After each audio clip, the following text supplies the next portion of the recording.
Hi again everyone, welcome back again di Bitcoin Update. So happy weekend once again buat teman-teman semua.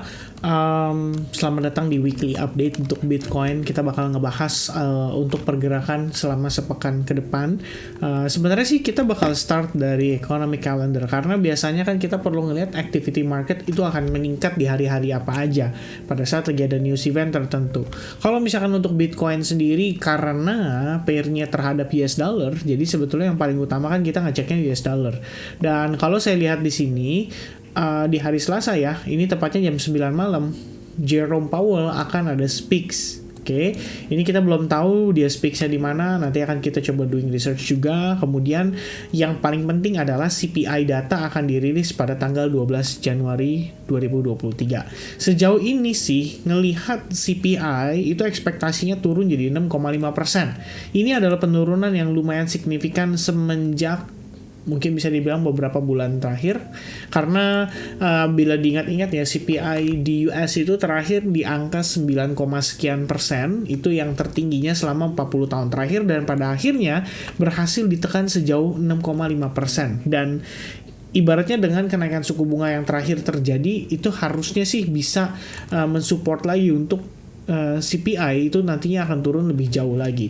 Jadi kalau misalnya kita lihat nowcasting ya teman-teman, ini adalah salah satu indikator yang dipakai juga oleh anggota The Fed, dan sejauh ini sih tingkat akurasinya lumayan tinggi karena ini memang yang melakukan perhitungan sendiri adalah daripada salah satu negara bagian The Fed juga, yaitu Cleveland ya. Jadi The Fed itu kan biasanya punya masing-masing cabang ya, kita bisa bilang seperti itu, dan ini di cabang Cleveland, dimana sejauh ini kalau dilihat berdasarkan nowcastingnya, perkiraan pada bulan Januari mendatang untuk angka CPI-nya itu akan ada di kisaran 5,7%.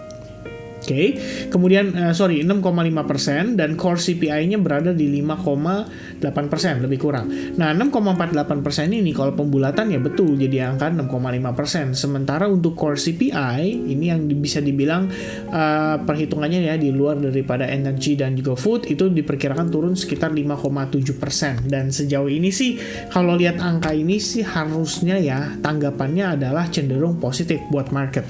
Kenapa demikian? Karena kalau misalkan CPI-nya turun, ekspektasinya itu adalah kembali lagi ya, itu berpengaruh terhadap terkait dengan keputusan suku bunga The Fed di pertemuan Februari mendatang.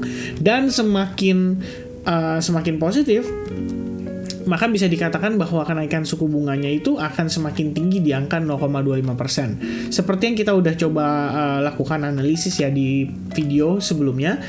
Pada satu pekan lalu itu sekitar 67,7% ya untuk kenaikan suku bunga di 0,25%. Kali ini itu udah naik lagi sekitar 8%-an, sehingga bisa dikatakan bahwa semakin terkonfirmasi dan semakin tinggi probabilitasnya untuk kenaikan suku bunga di 0,25% saja.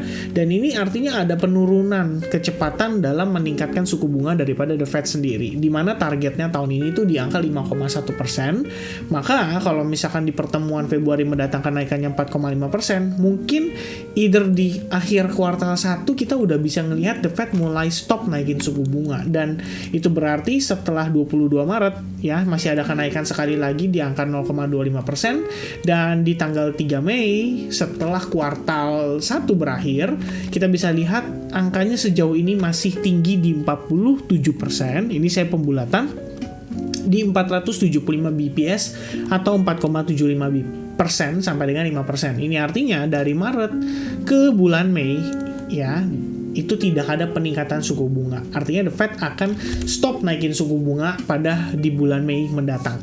Dan itu artinya setelah kuartal 1. Which means sejauh ini kelihatan cukup oke untuk market, minimal bisa mendapatkan potensi relief rally terlebih dahulu. Oke, once again teman-teman harus bisa bedain antara The Fed memberhentikan kenaikan suku bunga dengan melakukan pivot. Pivot itu adalah dia stop dan dia putar arah. Artinya suku bunga yang udah dinaikin selama berbulan-bulan terakhir itu akhirnya dipotong sama mereka atau dipangkas. Jadi misalnya tadinya di angka 5% mungkin akan dipangkas jadi 4,5%, jadi 3,75%, dan seterusnya. Which means itu yang masih jauh. Kenapa demikian? Karena CPI-nya biarpun angkanya di sini udah mulai turun drastis dari 9,1% jadi 6,5%, tetap jauh dari targetnya. Target the Federal Reserve itu adalah di angka 2%, dan ekspektasi di tahun ini minimal bisa ditekan sampai dengan angka 4%-an. Jadi masih long way to go. Oke. Nah, cuman sejauh ini tetap ya penilaian kita atas penurunan suku bunga ini harusnya memberikan dampak yang cenderung positif buat kondisi market selama sepekan ke depan. Jadi ekspektasi kita adalah kembali melihat Bitcoin, apakah di sini Bitcoin memiliki potensi ya untuk naik kembali bahkan tes di atas level $17.000. Sementara ini kalau kita lihat dari posisi chart atau time frame weekly, kita bisa lihat ya dalam 3 jam ini kita akan closing dalam bentuk atau sebuah chart candlestick pattern yang dinamakan dengan istilah bullish engulfing pattern. Dan ini artinya sebetulnya bisa dikatakan bahwa ada potensi lah ya untuk pergerakan sepekan ke depan itu bisa ditutup dengan posisi candle bullish atau candle berwarna hijau.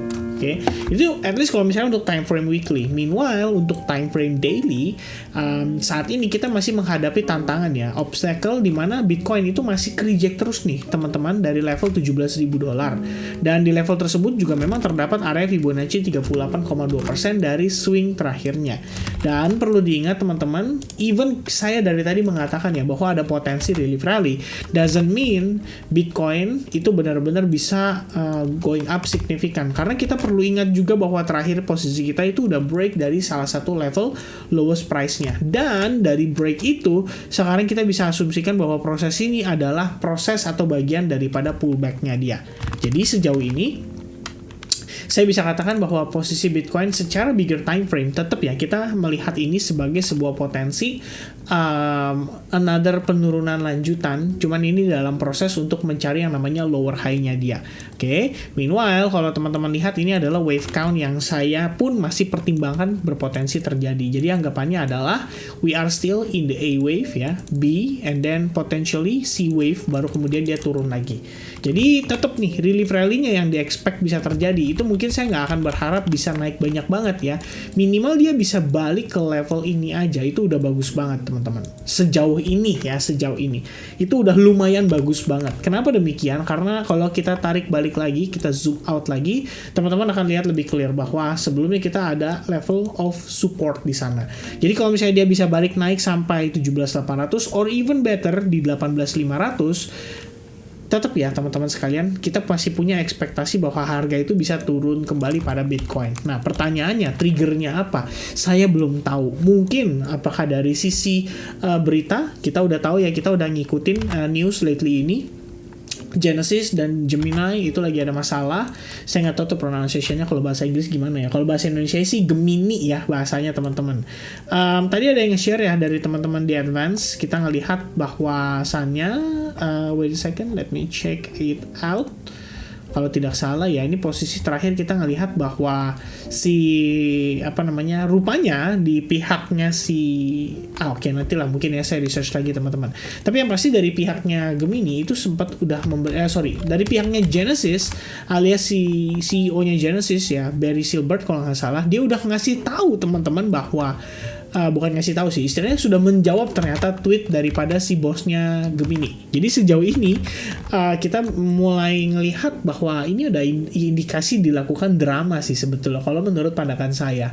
Dan pada proses drama ini kayaknya balik lagi yang dikorbankan nantinya adalah market. Jadi teman-teman kita harus selalu antisipasi terhadap kemungkinan itu, dan untuk saat ini mungkin itu adalah potensi FUD yang paling mengerikan ya. Selebihnya ya kita ngelihat dari sisi ekonomi, makroekonomi terutama untuk US itu masih dalam kondisi yang cukup oke kalau menurut pandangan saya. Alright, next one. Based on time frame hourly, sebenarnya ada satu yang saya pertimbangkan. Pertama dari sisi RSI, kita melihat bahwa RSI itu sudah membentuk yang namanya bearish divergence. Oke. Tapi kalau misalkan somehow trendline ini kan fake out nih teman-teman ya. Kalau misalnya trendline ini somehow bisa di break oleh RSI-nya, berarti itu harusnya menginvalidasi potensi koreksi yang bisa terjadi pada Bitcoin. Kenapa demikian? Karena kalau kita lihat di time frame ini 4 jam ya, kebetulan saya menggunakan exponential moving average sebagai salah satu guidance untuk saya melihat support dynamic-nya dia, dan sejauh ini EMA 21 itu lumayan di respect. Oke. Bahkan di EMA 21 lah dimana kita bisa melihat ada demand masuk ya. Jadi after dia testing terhadap EMA 21, kemudian di sini juga sama, walaupun kita lihat dia kayaknya udah turun jauh ya. Tapi kan jatuhnya seperti fake out nih teman-teman. Artinya there is some reaction di kisaran area demand zone tersebut. Jadi my next question is, apakah kita bisa melihat kondisi yang sama terjadi pada Bitcoin di pergerakan yang kali ini? Yang perlu di-note sama teman-teman adalah posisi kita itu sedang testing terhadap highest level selama 3 mingguan terakhir. Dan kalau seandainya dia berhasil naik lagi, ini sebenarnya sekaligus mengkonfirmasi area resistance dari pergerakan tanggal 4 Januari sampai kisaran 6 Januari lebih kurang. Jadi anggapannya resistance now becomes support, and then terkonfirmasi juga dengan maybe EMA 21-nya dia. Jadi dia kayak pullback dikit, kemudian dia baru bisa break dari highest level semenjak 3 minggu terakhir yang tadi saya sempat mention. Oke. Jadi itu adalah beberapa situasi yang saya saat ini sedang perhatikan. Sebenarnya paling bagus itu adalah untuk time frame weekly ya. Balik lagi kita ngelihat ada bullish engulfing, tapi itu tidak bisa dijadikan jaminan. Jadi sementara yang saya perhatikan adalah bagaimana kembali lagi pergerakan Bitcoin pada lower time frame-nya dia atau time frame yang lebih kecil. Sejauh ini kelihatannya kita masih bergerak dalam kalau misalnya saya ngelihat sini based on Elliott Wave Count ya. Ini memang sebenarnya ada potensi untuk wave 5-nya dia. Jadi anggapannya ini adalah wave 1 overall, boom, kayak gini, and then proses koreksi untuk wave 2. Jadi mungkin kita butuh order lebih banyak dan ada potensi istilahnya dia bisa aja ngetes terhadap level demand zone yang terbentuk pada wave 1 dan itu di kisaran tanggal 6 Januari lalu. Jadi anggapannya mungkin nih teman-teman bisa lihat ya di sini kan seperti fake out nih di mana bearish engulfing terbentuk. Jadi ekspektasinya adalah mungkin saja kita bisa bergerak dalam ABC corrective pattern untuk mengejar ke wave 2. Barulah kemudian another push to the next wave ya.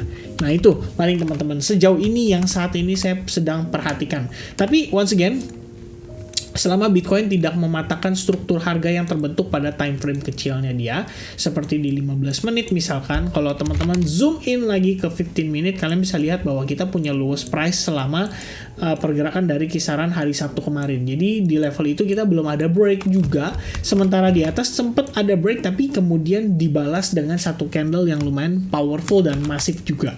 Sehingga kita bisa katakan bahwa di level itu terdapat orang yang berminat untuk melakukan sell off pada Bitcoin. Oke. Secara price action ini adalah area pentingnya dia. Jadi ya more or less itu yang akan saya perhatikan untuk saat ini. Tapi once again teman-teman ya, kalau buat saya sih saya coba ngelihat di 4 jamnya. Kalau misalkan 4 jamnya somehow Bitcoin bisa bertahan di atas support dynamic ini, menurut saya masih possible untuk kita ngelihat dia rebound lagi. Alright, so itu dia teman-teman untuk update saya seputar Bitcoin. Beberapa hal yang perlu diperhatikan, pertama dari sisi data ekonomi makro, kemudian dari sisi internal market crypto sendiri, dan kemudian untuk time frame daily dan juga hourly-nya. Ini yang buat teman-teman bisa follow up untuk short term time frame atau untuk trading di short term-nya. Oke, saya rasa itu dulu. Once again, thank you very much for watching. I hope you guys enjoy dan selamat beraktivitas kembali. Have a nice day everybody. God bless everyone. Cheers guys and bye-bye.